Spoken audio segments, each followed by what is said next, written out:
Wonderful, welcome. Please join Management Society as well as Pre-Law Society if you haven't already. Just thought I'd put that in there. But so Representative Val Akimoto, we're so grateful to have her. She was elected to the State House of Representatives on November 6th of 2018, so just last year. She represents the residents of District 36, which includes Mililani, Mauka, that sounds bad, Mililani and YPO Acres. She currently serves on the Committee on Agriculture, Committee on Lower and Higher Education, and Committee on Tourism and International Affairs.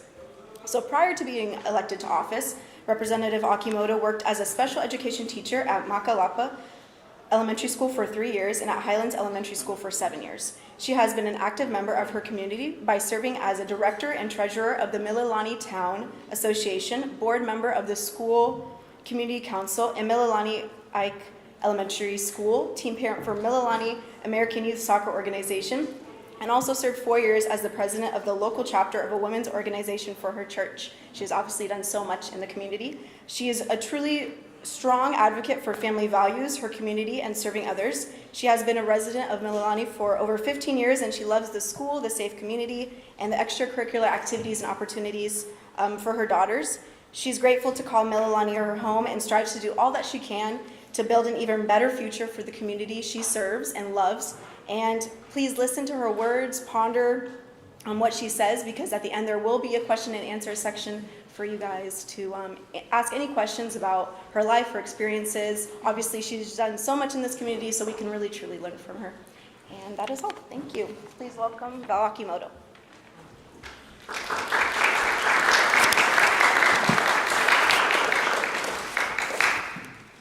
Good evening and aloha, everyone. Wow, it's really wonderful. I'm really grateful for those of you who sacrificed on this rainy night. It's a school night, and I'm hoping that, I guess I can tell by how many people are actually here at the end of this how well I'm doing today. So I'm really grateful for the opportunity to come and speak with you. When I was asked, of course, which I'll share in my little presentation, I'm an alumni of this university, so anytime I can give back, I take advantage of that, and I'm very thankful. Thank you for coming and joining me tonight. I was asked to share with you my top 3 life-defining moments. And it's funny, right before I came here, I was talking to my older daughter, and she was like, I tried asking her, do you know what my top 3 life-defining moments are? And she couldn't name any, so I was like, okay, I need to share this more with my own children. But I wanted to just give a little introduction of who I am and how I ended up here. Some of it was shared just from Sabrina right before I got on here, but I'll give a little introduction. Hopefully this works. I'm a little tech challenged, so forgive me if I mess this up. So who is Rep. Akimoto? So just some personal information. I was born and raised on the beautiful island of Kauai. I'm a local girl, born and raised there. My dad, his parents came from the Philippines. They were immigrant plantation workers. My mom was actually born on this island, and she was adopted on island Kauai by a Hawaiian lady who was my tutu, and that woman actually had the gospel. She was a member of the church, and that's how I was fortunate enough to be raised in the church. My dad was raised Catholic, however, after he met my mom, he ended up joining the LDS church, and till today I'm very grateful for that. I am the 3rd out of 4 children, true middle child. I have an older brother who lives in California and an older sister who lives in Kauai with my parents, and then I have a younger sister who also lives in Mililani with me. My brother and I think all of us attended here, BYU Hawaii. 3 of us were able to graduate from this wonderful university. I had a very humble upbringing. I played sports growing up. The backyard of my home on Kauai was a plantation sugar field, and there was a big ditch that we run around, and I'm probably dating myself, but I grew up just running around and having fun. I played sports, and I'll talk about that as well. But I'm very grateful for the foundation that Kauai offered me, because I really feel that it helped mold me into the person that I am today. Let me see. So I forgot to also mention, I came here to BYU Hawaii, and I was able to graduate here with an accounting degree, and I'll talk more about that in my presentation.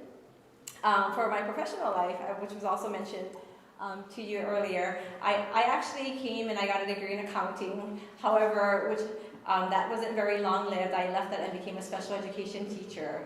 And I'll explain how that happened. I taught, again, at Makalapa Elementary School and Highlands Intermediate, and now I am in the state legislature, which I've learned to never say never, because never did I think I would be a representative in the state legislature, but I am. I'm grateful for the opportunity. And just some fun facts, so not everybody knows this about me. You guys are getting some inside information. I grew up playing sports. I played basketball and volleyball. I'm a huge Duke Blue Devil fan, and I'm the only person I know, actually. None of my family or friends, they hate me, they don't like Duke, but I'm unapologetic. I'm a true Blue Devil. I would paint myself blue if I could and attend one of their games.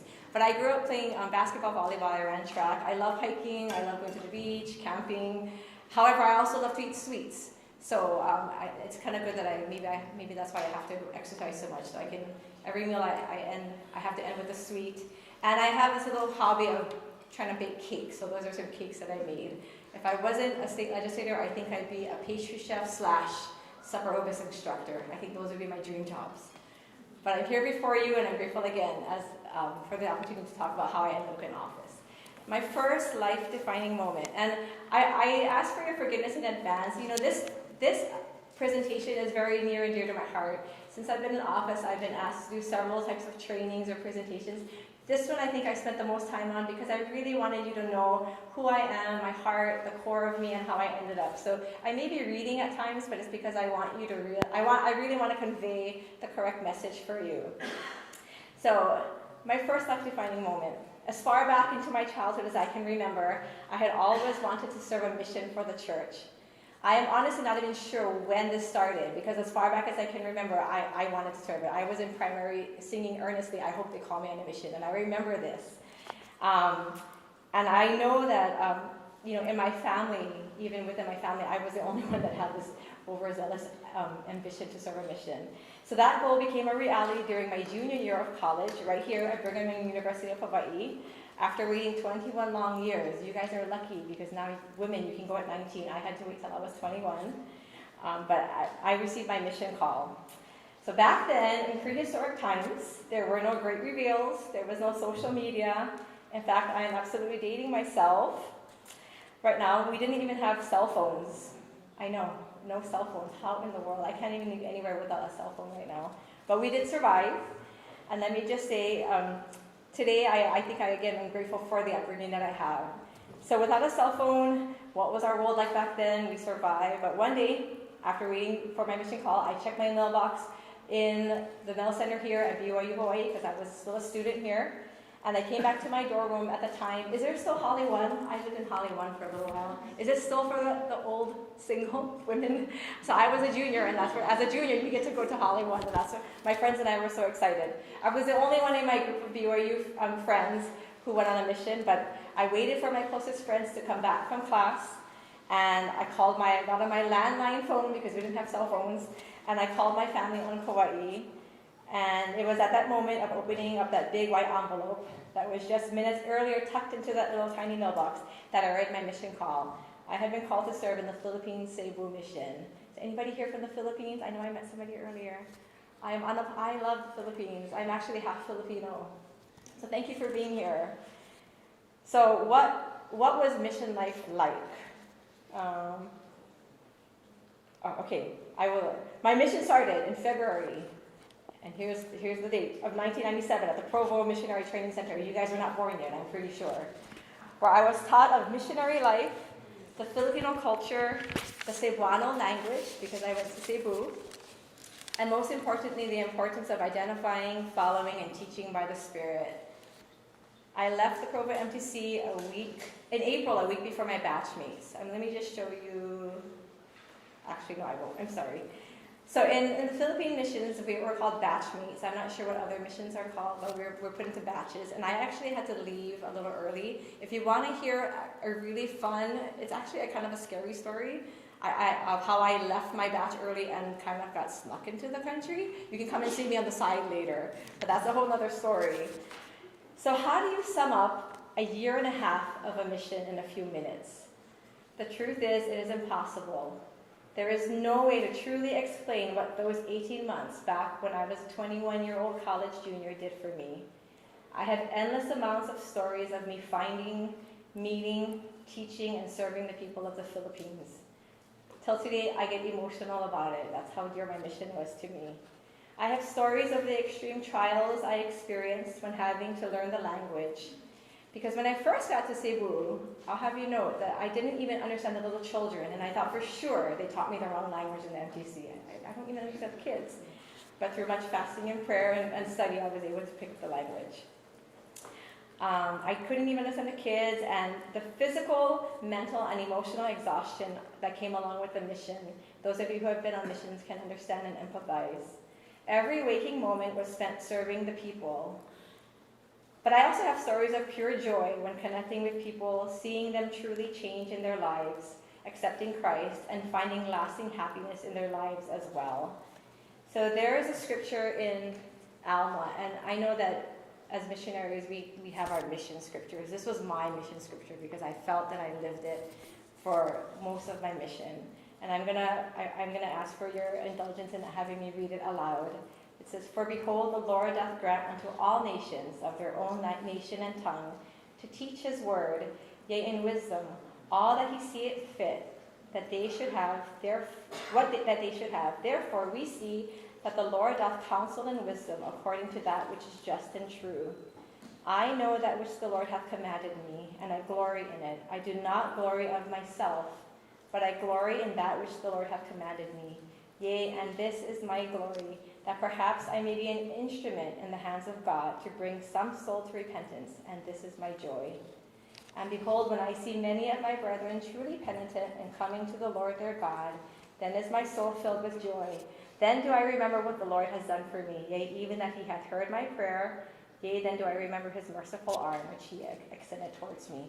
And this scripture became alive to me while I was there in the Philippines, because I can't even count how many prayers I said, how many sacrifices I made, but the testimony and the relationship I had with the Lord during those 18 months till today is something dear to me.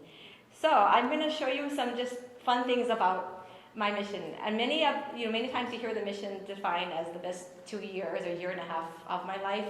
The mission for me was not just the best 18 months of my life, it was the best 18 months for my life, and I'll explain to you why. So here are some, and I had some fun finding my old pictures. It's some proselyting pictures. As you can see, we didn't have mirrors in the Philippines, so I didn't care what I looked like. And it was really hot. The humidity there, as those of you who live in the Philippines know, it's very hot there. But proselyting was interesting. We would just walk, and there were areas where it would just be really, really rural. And again, this is about 20 years ago, so maybe I've been back since then. It has developed a lot since, but the core of the Philippines is still the same.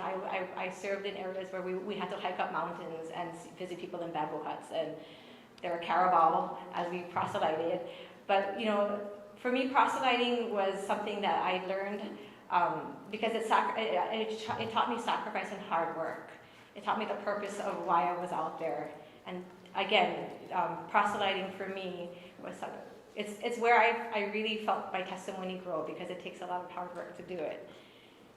The next part is the culture there. So in the Philippines, those of you who have not been there or not familiar, we travel with jeepneys or trikes. My favorite was actually to sit in the trike. So the tricycle is like a motorcycle with like a cab next to it. My favorite was to sit on the hobble right behind. I like to sit behind the driver. I just liked it because it was cooler. We showered, and I like nice hot warm showers, but we showered with a bucket of cold water. And I was a little wimpy when I first got there. I would actually heat up water and put it in the cold water because I couldn't handle it, but that lasted like a month, and then I was done. So there was no hot water, there was no showers. I showered with a bucket.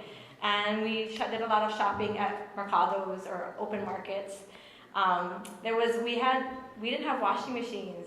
They're expensive in the Philippines. And so we had a lavandera, somebody who would wash our clothes. But there was a time where if your lavandera got sick, you had to wash your own clothes. And I learned that it's not easy to wash your own clothes with a bar of soap and a piece of wood. But that was the culture. It's a very humbling culture. I think the people there, they work hard, and I think they're one of the nicest, kindest, most kind people that I have ever met, and a part of my heart is still in the Philippines. But the culture has a lot of great and rich traditions in it that I loved. Sacrifice and service. So I want to talk about this because this is where I really feel became a life-defining moment for me on my mission. And many of you might be, you can relate if you've been on a mission, but for me, this is something that it really changed the direction of my life. Up until this time, I had always, I played sports, I was in school, I had clubs and different things. Everything kind of had a purpose based around me. But on a mission is when I really learned how to not even think about myself. Every waking moment was praying or caring or thinking of ways to reach out to somebody else. And to the point where I really didn't care what I wore or what I looked like, because that wasn't important. And the level of sacrifice that comes through this type of work is really something that I carry with me till today. I want to share a quick story about this picture. I have a picture with a gentleman. His name was Richard. He liked to be called Psych, and he would write his name with like the Nike swoosh. That was his own name. I remember Richard because he had such a sweetest testimony. He really wanted to be baptized. We taught him religiously. He had just a difficult time with smoking and the word of wisdom. He would drink and smoke. And so I just remember months of working with Richard, endless amounts of praying and talking with him. And he would come to church. He had a testimony, but he just had a hard time kicking that habit. Well, Richard was finally, after, I think he was the one I remember the most, because I cried tears of everything working with him, trying to get him to understand that you have this knowledge of what the gospel of Jesus Christ can do for you. And I really felt that he had the same knowledge. He just had a hard time breaking those bad habits. But when Richard was baptized, it was one of the happiest days of my life. And the middle picture was a picture of Richard and I at Transfer Point. When missionaries would transfer areas, we would meet at a certain location.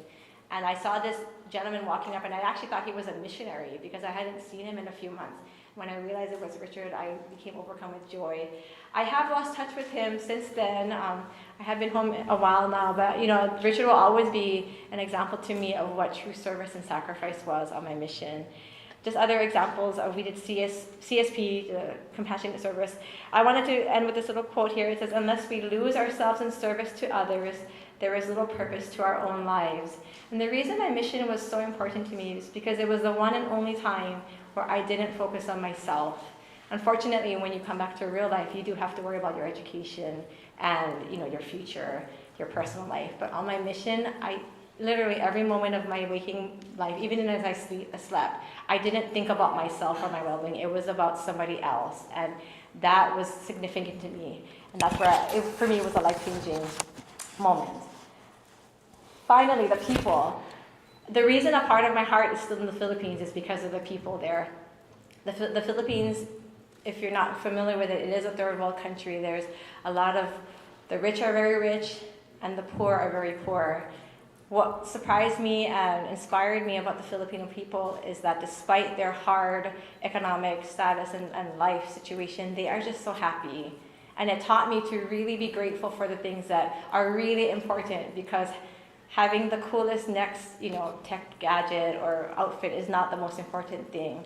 People, that's what's important, relationships. And I have formed relationships with these people. I'm in touch with some of them still to today with Facebook and other means of communication. But the people of the Philippines is what made me really fall in love with that area. And if you have never been to the Philippines, I would highly suggest going there. Go to Cebu. It's a pretty place. Okay. So whether it was teaching them of Christ, the people, providing compassionate service, offering welfare, or fasting and praying for them to understand and accept the gospel of Jesus Christ, like I mentioned, literally everything I did was for the well-being of someone else. I did not realize it at the time, but my mission was the inception of my real love for serving others. Never before had I experienced that level of absolute sacrifice, total forgetting of oneself for the betterment of someone else. And Thomas S. Monson said in that quote that unless we lose ourselves in the service of others, there is little purpose to our lives. I fell in love with the people, I fell in love with the culture and the food. I fell in love with serving others, and my love for our Savior grew exponentially. So in 1997, I left BYU, Hawaii, a third-year accounting major student who had my sights on the business world. I was very much in that direction. I actually had a job at the accounting firm. I was an assistant to the professor, and that was my life. I returned a year and a half later, a different person.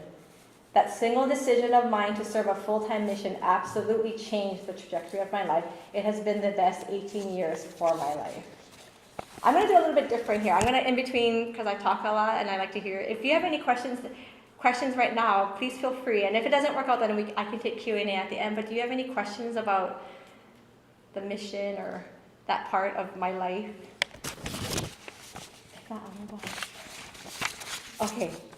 Okay, life defining the moment number 2, motherhood. So now I will share with you the second moment. This moment happened on December 28th, 2007, with the birth of my first daughter, Rebecca. That day will forever be etched in my book of life as the moment I once again learned of a level of sacrifice that I honestly had no idea existed within me. Something happens to you when you carry a child within your womb, when you hear that child's heartbeat for the first time, and when you hear that infant's first cries and carry him or her in your arms. You literally feel a piece of heaven has come down to earth in the form of a newborn baby. And the fact that this child is now yours is a sobering, humbling, and gratifying thought all at the same time. I have to back up a little bit and explain to you that this level of comfort and experience with children was not innate within me. Growing up, I was actually never one who naturally gravitated towards babies or young children. That's sad but true. In fact, when my family would get asked to babysit, so I actually have two sisters, I was usually the more mature one, but whenever we would babysit, my younger sister actually would be the one. They would ask me, but she would take care of the babies, and I just kind of supervised. That was my responsibility. She was the one to feed them and change their diapers. So for me, being a mother wasn't something that actually came naturally to me, although I had always wanted to be a mom. But as I stated earlier, everything changes when you actually see your baby's face for the first time. So on that day, back in December in 2007, instantaneously, it was as if no other person in the world would ever be loved more by a mommy than my Rebecca was loved by me. In fact, exactly 5 years and a day later, I had my second daughter, Emma. She was born, and I was actually a little worried that I wouldn't love her as much because I had loved Rebecca so much. And I thought, I don't know if I have enough love within me. But the Lord blesses us with an amazing capacity to love. And I found that my love for these two beautiful daughters of God was limitless. There really was no end or boundary to how much I had loved them. And while I realized my mission in Cebu had required much sacrifice, motherhood took this to a whole new level. Motherhood taught me to be taught me the values of selflessness, sacrifice, and love at new levels that I did not even think were possible. So I cannot even begin to testify how true the statement is. Well, I remember the years of sleepless nights, and I have to admit that my daughter is 11, almost 12 now. I have not had a good night's sleep since she was born, actually. I go on adrenaline. But the constant around-the-clock feedings, diaper changes, the moments when I just wanted to take a shower or have just a moment of peace and quiet. But I couldn't because I had to carry my screaming baby. The potty training years, the first days, the temper tantrums, the sicknesses, and the headaches. In fact, I want to make a note that as I was writing this, my younger daughter, who's 6, came down at least 3 times that night to talk to me, and I kept on saying, "You need to go to bed. She has a hard time." But motherhood never will end. You know, it's a labor of love that I gladly signed up for, but it's something that it takes a lot of sacrifice. Although all of those moments may have been trials or struggles, there is nothing, truly nothing I would not do for my 2 daughters. So I'm going to talk a little bit about each of these areas. And the reason I go through these areas is because it'll explain to you how I ended up standing here before you today. So selflessness, and I'll just show you some pictures of my 2 daughters. They look alike, but they're completely opposite. Rebecca is very diligent and she's faithful. She is 11 turning 12, and somehow she's turning into a teenager. I don't know when that happened. And with the youth program changing now, she's even more of a teenager. But my younger daughter, Emma, she's my opihi. She's stuck to me like glue. And that little picture describes them perfectly. Rebecca was always smiling, and Emma, if I put her down, she would scream nonstop. Until today, she's 6 years old, and she still screams every day. That's Emma. But she has passion within her. But you know, selflessness happens, I think, when you become a parent. And I was a special education teacher, and so I had many parents who maybe weren't the most diligent in caring for their children, or they weren't taught themselves. So selflessness seems like it will come naturally as you become a parent, but it doesn't naturally always happen that way. It's something that you have to really make a decision that I'm going to do this. You're going to lose a part of yourself to take care of somebody else, another human being. And for me, the outcome of that is just seeing my daughters grow every day. And that's, for me, something that's very important. Sacrifice. So just like a mission, on my mission, I sacrificed everything for the people that I was teaching. This took it to a different level. And I realized again that there was nothing I wouldn't do for my daughters.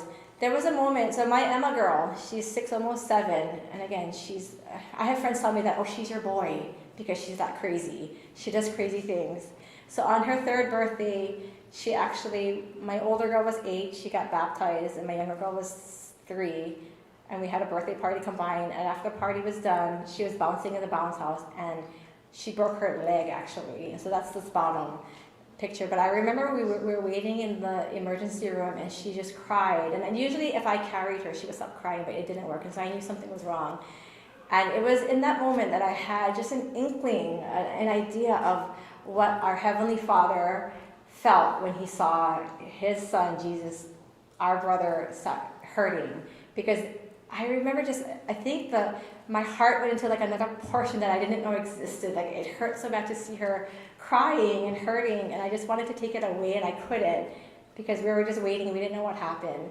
But those are the moments where I think Heavenly Father kind of gave me insights into the sacrifices that he has made and our Savior has made. Because as a parent, you would do nothing. You would stop at nothing. There's nothing that you wouldn't do for your children. And I really realize that the sacrifice that comes from parenting, again, carries throughout our lives. But definitely these are the apples of my eye, pride of my joy. And I think the last one was love. Okay, so from the moments they were born, my life had a newfound purpose. When you become a parent, you really become a better, more selfless, forgiving, and patient version of yourself. At least that is what happened to me. Please do not get me wrong. I am very, very far from perfect, and more times than not, I wish I could have a do-over of my days. Sometimes I think, man, I'm surprised I haven't messed these 2 girls up, and they're so forgiving that they put up with me every day. But that is what's beautiful about children. While we as adults are able to acquire this capacity to love and forgive over time, for them it is innate, pure and unconditional. I thank Heavenly Father every day for the blessings of these 2 angels that I am able to call my daughters, and for the sweet blessings of hearing them call me mommy every day. There's a quote here by Jeffrey R. Holland, and it says, "No love in mortality comes closer to approximating the pure love of Jesus Christ than the selfless love a devoted mother has for her child." I kind of prayed about saying this one part to you because it's something that's a little sensitive to many people, but I want to make a note that if you are someone who maybe is not married or cannot have children, I just want you to know that motherhood comes in different forms. I actually suffer from infertility in many ways. I've had to go through a lot of treatments and surgeries, and while I was blessed with 2 daughters, I know that some people are never blessed with their own biological children, but motherhood doesn't mean that you actually have to carry a child within you. Motherhood comes in many different forms, and even men can be, mothers or parent figures. So I wanted to add that in my life, that has been a test of my faith. Infertility was something else that I had struggled with. I didn't put that in here, and I actually prayed if I should say that or not. But as somebody who's been through it, I know that maybe if you experience that in your life, or if you will, I want you to know that Heavenly Father doesn't love us any less, that we still are mothers in our own way. That's the end of my second life-defining moment. And I will go to my third, which is the legislature. So, many of you might be asking, how does a local girl born and raised on the island of Kauai go from attending BYU Hawaii, serving a mission, graduating with a accounting degree, becoming a special education teacher, then becoming a mom, and then end up in the state Hawaii legislature? So I will tell you that is a very good question. Sometimes I slow down enough in life to take a breath and ask myself the exact same thing. How in the world did I end up here as a state legislator? It's never been something that I have planned. Many people, they plan. They most of the people in the Capitol with me, that was their mission. They wanted to end up in this building, and I'll be honest, that was the farthest thought from my mind, is to end up in the state capitol. But let's see if I can give you a condensed, fast-forward version of the events in my life that brought me to stand before you today as a state legislator and explain the third life-defining moment in my life. So here it goes. So I've said some of it already. I returned from a mission in the Philippines, and serving and teaching became something that was very important to me. So even though I came back to BYU Hawaii, I actually had 2 semesters left in school, and it was in accounting. I wouldn't suggest taking your advanced classes after you're gone for a year and a half. I had forgotten almost everything. But I finished it because getting into the education was important for me. And while I was a senior, my last semester here, there was a local CPA firm that I had met through one of the accounting club nights, and they wanted to hire me. And that was actually what I always wanted to do. I wanted to just work in a local CPA firm. That was my goal. And I actually told the partner, the boss, I said, I don't think this is something that I want to stick with long term. But he hired me anyway, so I warned him. He wanted me to hire me. He hired me before I actually graduated. So before I walked, I was technically done with school. I actually started working at the CPA firm. After a year, I had kind of gone back to my boss, and I told him, remember when I told you a year ago that I don't think I want to stick with accounting? He said, yes, he always knew. And I said, yeah, I think I'm not going to stick with accounting. So I left it, and I became a certified special education teacher in the state of Hawaii. And the reason I went into that was because I had always had this yearning to teach and be connected to people ever since serving my mission in the Philippines. So that happened. I worked 10 years in the DOE, and that again allowed me to serve in different capacities. I had different church callings. And then again, I mentioned how being a mom was something very important in my life. So motherhood is really where it's kind of started, and that's where this picture here on your left, my right, started. It's when I started paying attention to what was happening in my community, what the people in office were deciding for us. I realized that society was changing. It was no longer the same world that I grew up in, and I wanted a stable world for my own children. So I became involved in supporting candidates and other causes that I thought would support the same values that I had. It was no longer just about me, but for the futures of my daughter. So that's where this picture comes in, and I want to share that picture. I think that was taken by the Honolulu Star Advertiser, and that's Emma. She was, I think, 6 months old, 9 months old, and that was when the whole SB1 thing, I'm not sure if you guys are familiar with SB1, the legislature had a special session, and that's when they were changing the rules of what marriage was and the definition of marriage. And my friends actually told me, let's go down and testify. And I thought, I don't even know what that means. Testify where? So we had to submit a written testimony, which was not, mine was just a chicken scratch testimony. And then we had to go down and try and testify. And I didn't actually think I would do it, but I went several times. They turned us around, and we had to go back. I went with my baby because she wouldn't go anywhere without me. And I think that's when I really felt something kind of change within me. The bill ended up passing where they did change the laws of what marriage is defined here in Hawaii, and I respect the law of the land. However, until today, I say that this is where it started. I wanted to make sure that I could be a voice. So March 2018, I received a phone call, someone asking me to run for office. And this person's not a member of the same church that we go to, but they're faith-based, and they told me to pray about it. And I'll be honest, I said, I don't want to pray about it because I don't want to know what the answer is. And I was kind of like Jonah, hiding from the inevitable truth. My whale was in the form of making this huge decision. I didn't want to pray about it. I was hoping that if I ignored it long enough, this would pass, and I wouldn't have to, acknowledge this thought, this crazy idea of running for office. And I went weeks trying to hide from it. Then, so this is March, I went like a month actually, and this person wanted me to tell her pretty quickly, because most people had filed their papers to run for office in January and February, and the filing deadline I think was June, so I'm pretty close to the deadline. April comes along, General Conference, and the answer to the prayers I was avoiding and the decision I knew I had to make in accepting the Lord's will happened, and it was not mine. So I'm going to show you the decision, and I'm going to ask for your I have to play it, but I'm going to kind of scroll to where, hopefully, the part that I want to get to. So this is Elder Ballard. And I want to say this is the Saturday session on General Conference that month, that year, 2018. And I think I'm going to the right spot right about here. Okay. Some service opportunities are formal. Oh, hold Our on. family, our church calling. Is there? Is it? Oh, is it the microphone? Oh, okay. This side. There is. Oh, this is it. Okay. Okay, let me back up a little. Hopefully. Let's try. Let's see. Formal. In our family, our church callings, and our participation in community service organizations. Church members, both men and women, should not hesitate if they desire to run for public office at any level of government wherever they live.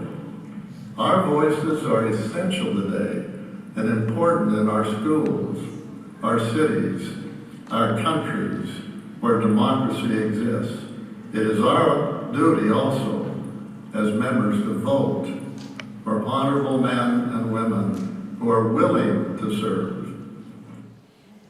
Okay, so maybe nobody else heard that week, but it's the only thing I heard. It was Saturday, and I heard it was like one of the first talks given that morning. And I remember thinking to myself, did I just hear him say that? You never hear the apostles or the general authorities talk about serving or like running for office. And I had been struggling with this for weeks up until then, and I kept on waiting for the whole conference for somebody to say like, be a stay-at-home mom, because that's what I was doing. I was a stay-at-home mom. I was substitute teaching. I was happy. And it didn't come. I kept on waiting, and my waiting was in vain because nowhere in the conference was that counsel given to just stay at home. And I think I remember talking to some friends because they had known that I was struggling with this decision, and they had heard it too. Well, nobody else probably heard it, but the three people that I had been talking with. I knew what I had to do, though. So let me see if I can get back. Sorry.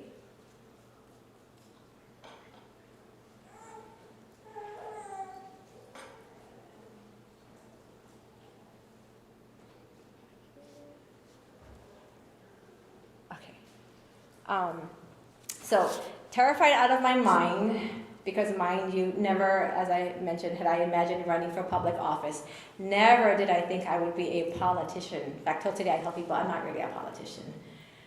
However, I was raised to be obedient to the promptings of the Spirit, and after much prayer and consulting with the closest family and friends, I took the biggest leap of faith in my life and started my campaign.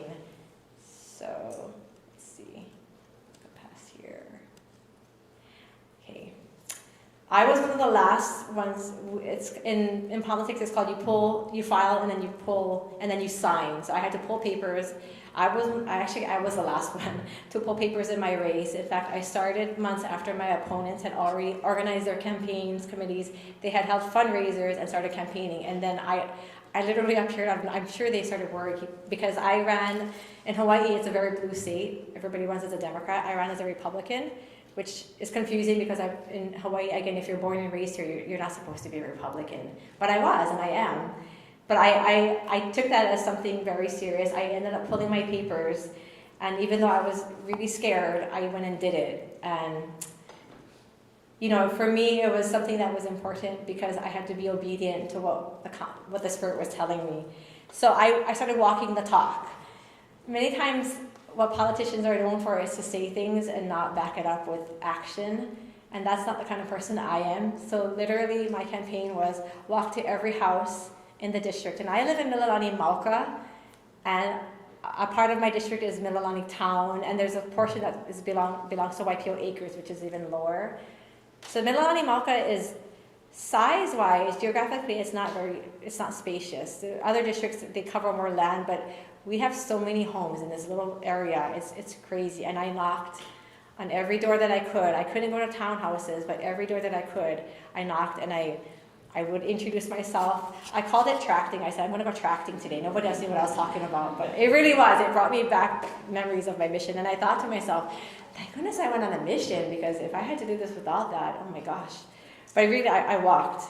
So against all odds, with no shortage of very honest people in the community who felt it necessary to constantly remind me that as a Republican and an inexperienced, unknown candidate, I had no chance in winning and or making a difference. They said, even if you get in, nobody's going to care, and you're never going to get in. The polls are going to say that my opponent, who ended up being my opponent in the general, she was more experienced. She actually had been in office. They kept saying, she had all the endorsements, she had all the experience, and I had nothing. Nobody endorsed me but myself. But I didn't care. I said, the community will endorse me. Well, I ignored the polls, I ignored the doubters and my competitors, and I walked. I just walked every single day. Rain or shine. There's that picture of me with the hood. It doesn't look like it, but I was walking in the pouring rain. I would just walk every day that I could. While my kids were in school, I'd go walking. And I knocked on doors. And so most people were nice. Many were not. Flashbacks of my mission came daily as I walked door to door. And I actually knocked until my knuckles started hurting. That's how much I had knocked on doors. I would introduce myself to every person in the entire district that I possibly could or that would allow me to. In fact, every day when I went out, I would tell them I'm going tracting. And while most people were polite, there were some who were not so kind. But my message was consistent because it came from my heart. And here's what I told them. And I felt that, till today, I feel this is true about me. I was an everyday person like them, somebody from the community. I was born and raised in the islands. Like I mentioned to you, granddaughter from immigrant plantation workers. I'm a mom.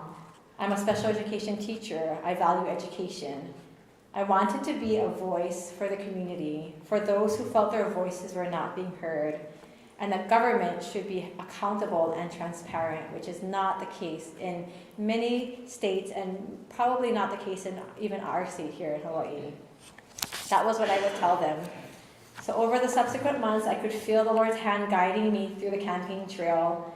Honest to goodness, running for office, and I'm being totally serious, running for office was more difficult for me than serving a mission, being a Relief Society president, and motherhood all combined. That's how terrifying the campaign was for me, because again, I wasn't trained in my life to run for office. But I trusted in the Lord, I worked hard, and I relied immensely on prayer. I was blessed with the most amazing team of friends and family who supported me throughout the campaign. We ran a true grassroots campaign because we really started, most of us had no idea. We still don't know what we're doing. We're having our second campaigns coming up and we're trying to figure out what we're doing. But I will forever be grateful for the sacrifices that were made on my behalf. So these are some of the people I met in the district. And a lot of them, I just met them at their door. They're so welcoming to me.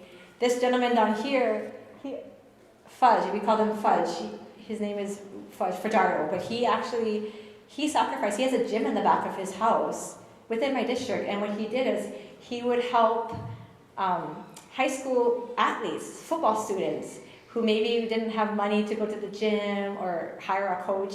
And so on his wall, I wish I should have shown that picture, he had helmets and paraphernalia from professional teams, because he had helped so many kids along the way to leave high school and go into college and then make it to the pros. And he did this all for free. And that's the kind of people that I associate, I really relate to, because they just serve and they just sacrifice it without asking for anything in return. And I love that I got to meet people like that along the way. So on November 6th, 2018, after months of walking, sign waving, and sleepless nights, working on the campaign, I received the news that forever changed my life and has brought me to stand before you today. Because honestly, I think if I wasn't in office, nobody would care that I was a stay-at-home mom and a special education teacher. But I'm glad I got to share my message with you. As a first-time candidate with no prior experience, no real endorsements, and running as a Republican in the most blue state in the country, I defied all odds and ran the race to be the newly elected State House Representative of District 36. There are 51 members of the House in our state legislature. 5 of us are Republicans. And 10 of us were elected as freshmen. I was the only Republican, and I'm actually the only member of the church in that building right now, in office.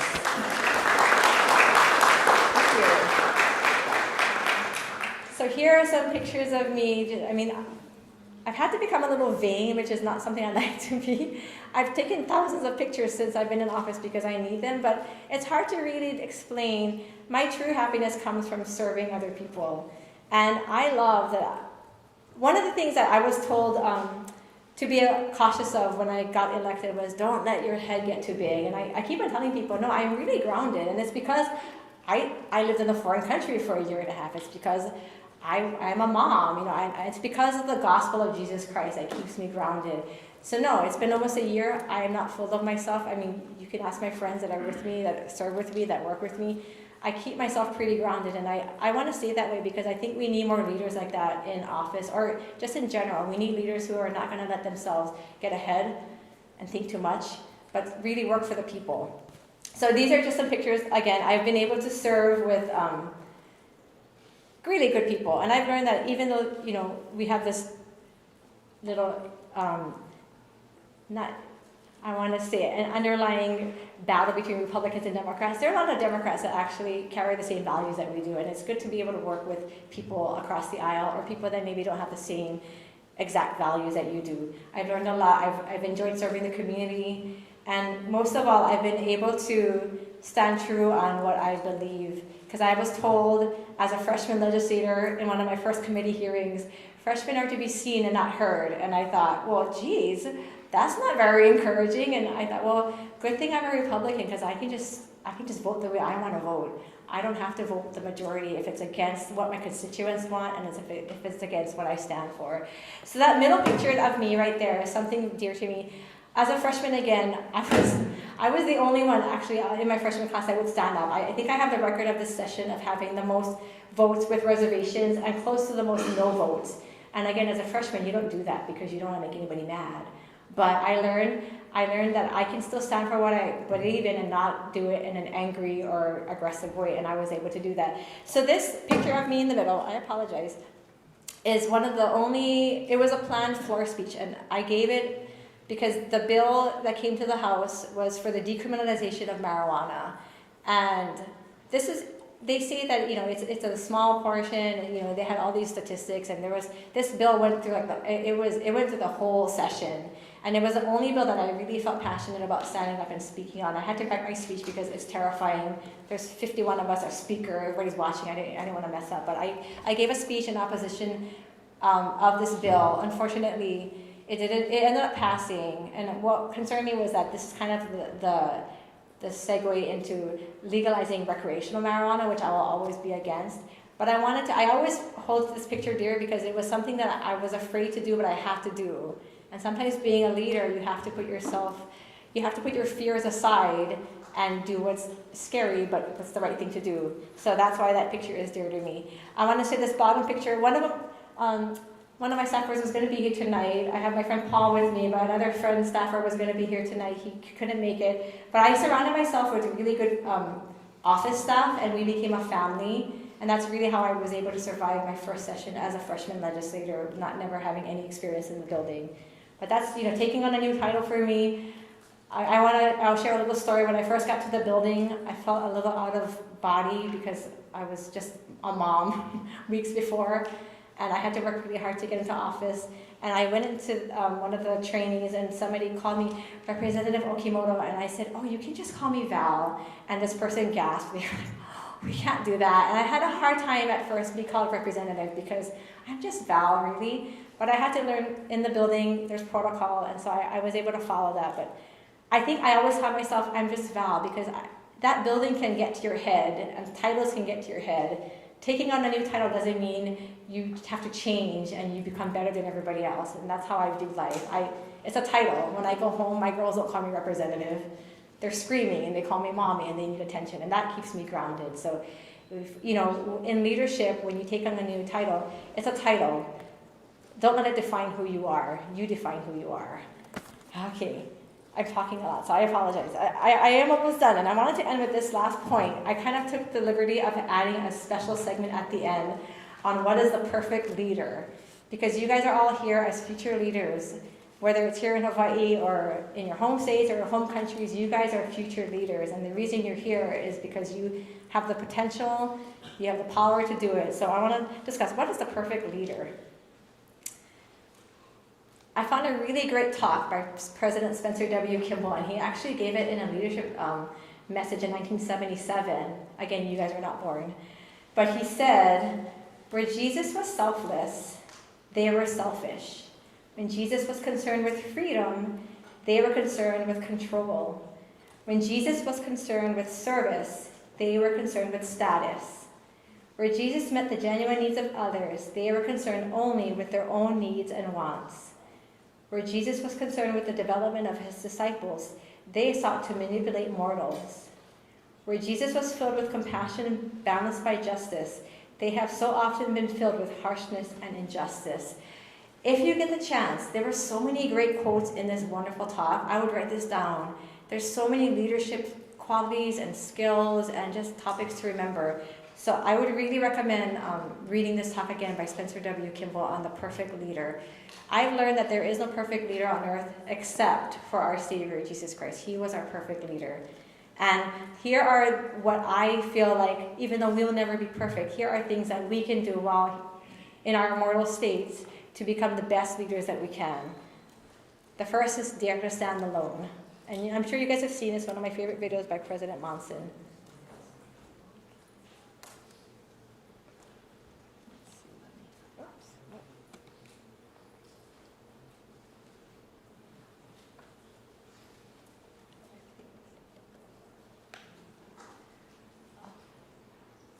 Let me see.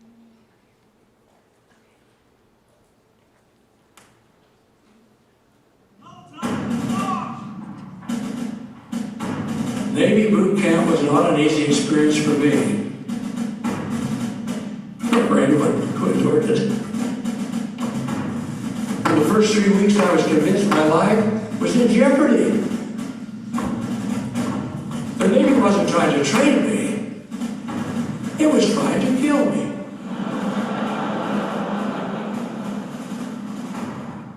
I shall never remember when Sunday rolled around after the first week.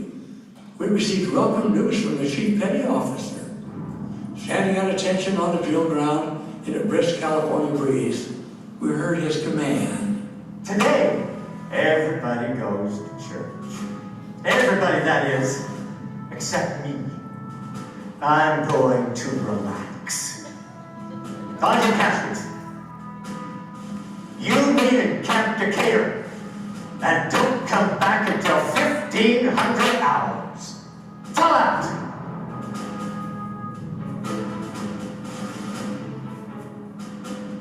Those of you who are Jewish, you meet in Camp Henry. Fall out.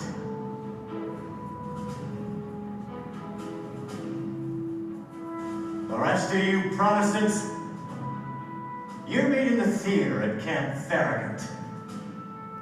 Fall out. Instantly there flashed through my mind the thought, Monson, you're not a Catholic, you're not a Jew, you're not a Protestant, you're Mormon. So you just stand here. I can assure you that I felt completely alone. Courageous, determined, yes, but alone.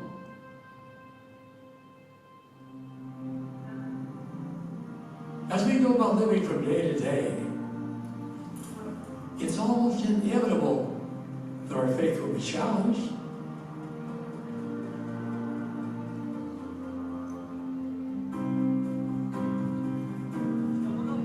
We may at times find ourselves surrounded by others, and yet standing in the minority.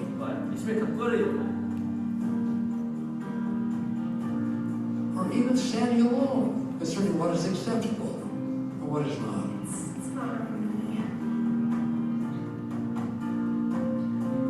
Do we have the moral courage to stand firm for our beliefs, even if by so doing we must stand alone? You guys should be looking at it. It is essential that we are able to face with courage whatever challenges come our way. And just what do you guys call yourselves? Until that very moment, I had not realized that anyone was standing beside me or behind me on the drill ground. Almost in unison, each of us replied, Morning, sir. Why don't you guys go find someplace to meet? I don't come back until 1500 hours. Fall out! "It is difficult to describe the joy that filled my heart. As we marched away, I thought of the words of the rhyme I had learned in primary years before. Dare to be a Mormon. Dare to stand alone. Dare to have a purpose firm. Dare to make it known. May we ever be courageous and prepared to stand for what we believe. And if we must stand alone in the process, may we do so courageously, strengthened by the knowledge and reality we are never alone when we stand with our Father in heaven."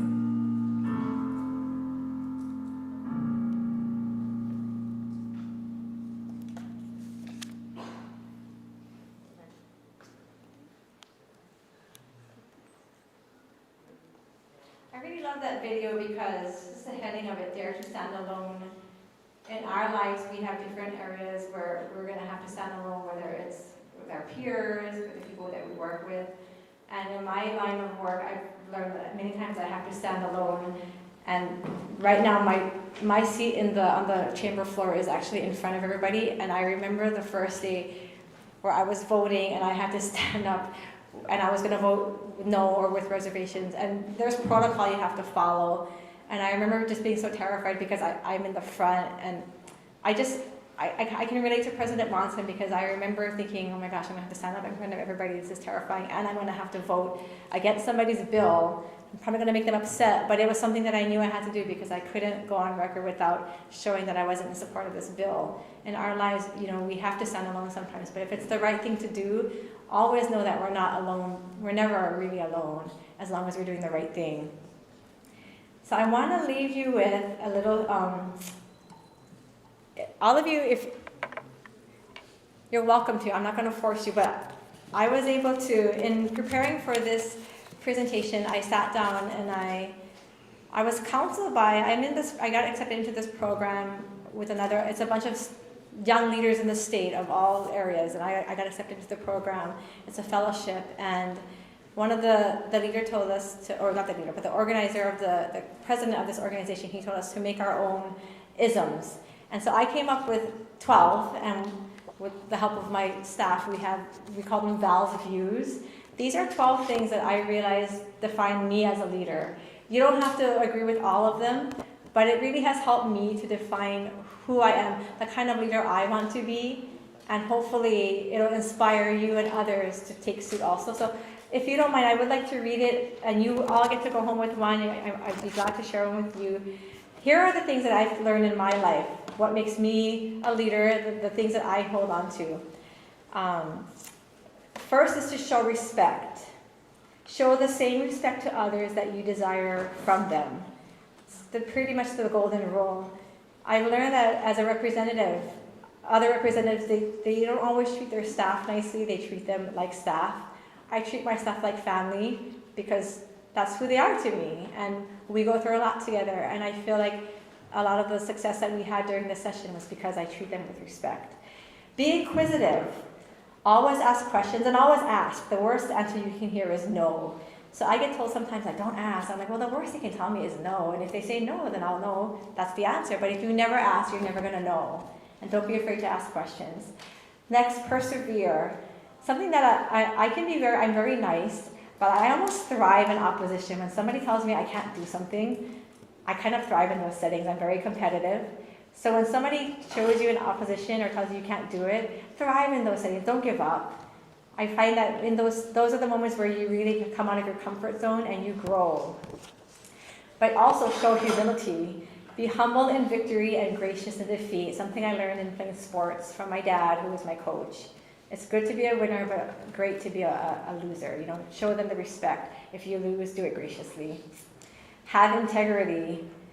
Principles are more important than power, prestige, and popularity. I'm very principally driven. If something is correct, even if it's against the norm, even if I have to stand alone, I'll stand for it. And that will carry you far as a leader versus just bending with the wind and following the majority. If it's against what we believe in, we should not follow it. Stand for what you believe in. Make connections. Connect to people, not to power and position. One of the greatest things that I felt came from my mission was the ability and the love of connecting to people. And that's why I left accounting and became a teacher and have served in the community, and now I'm here. I think if you connect to people, they relate to that more than I want to be in office because I want to have this position to do these things. The way I'm a legislator, one of my favorite things to do is get to know people, connect to them. And in doing that, you will find out what their needs are. And a true leader will take those areas that they learn from the people and use that to help the program or the corporation, or in my case, the state of Hawaii. That's the kind of leader I want to be. So make connections. Cultivate. Identify others' strengths, reinforce them, and inspire others to do more. So I want to share that before being in office, I actually had never been in a supervisor position. I was a teacher, so we don't supervise each other, we don't evaluate each other.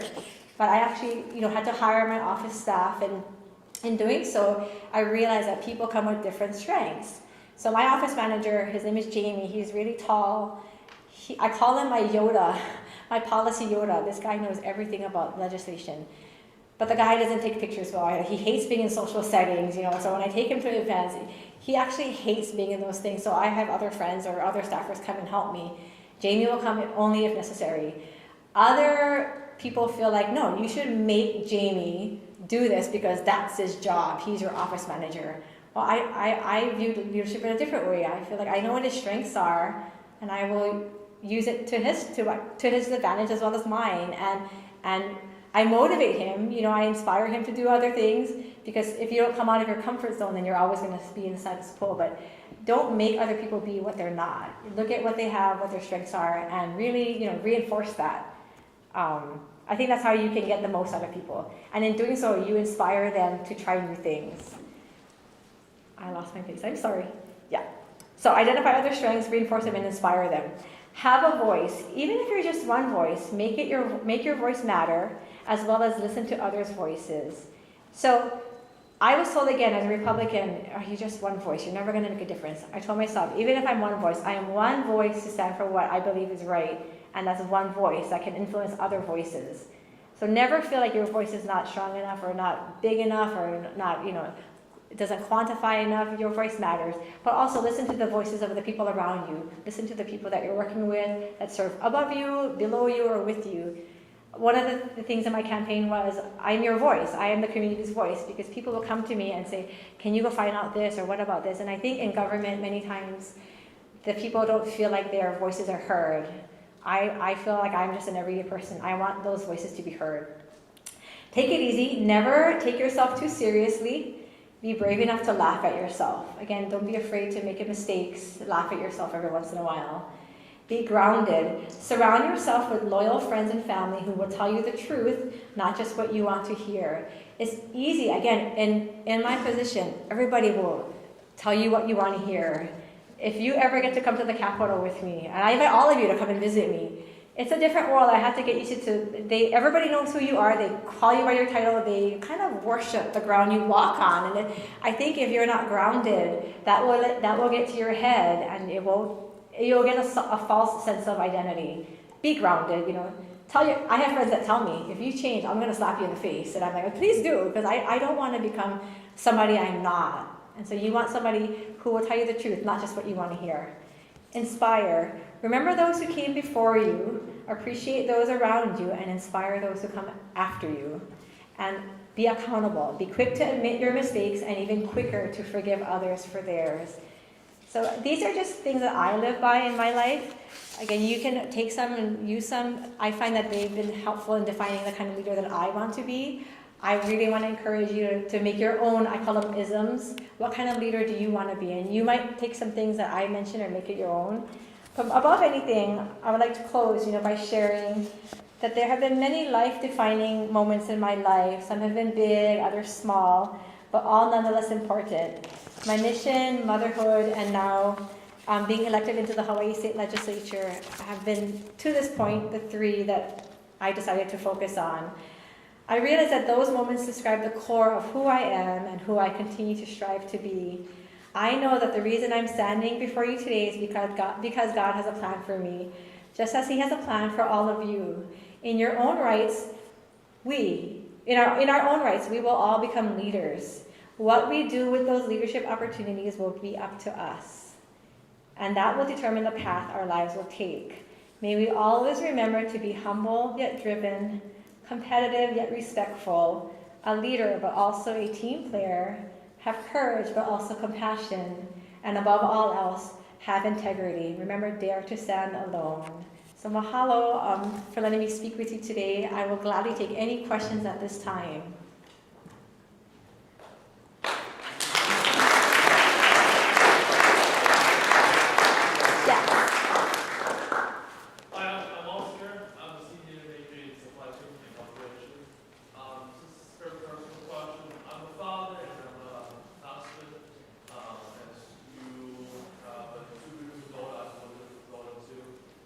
Congratulations. Just want to ask, because we both, my wife and I are senior and we have lots of workload, but just want to get your advice.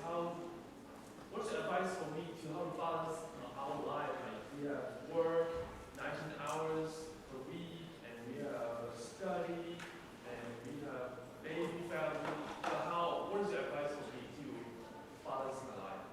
I think that's a very good question because, balancing our lives is something that's very important. We can very easily become very consumed in one area, whether it's school or career or raising children. And once children come into the picture, it becomes harder because you can't just forget about them and put them on the side.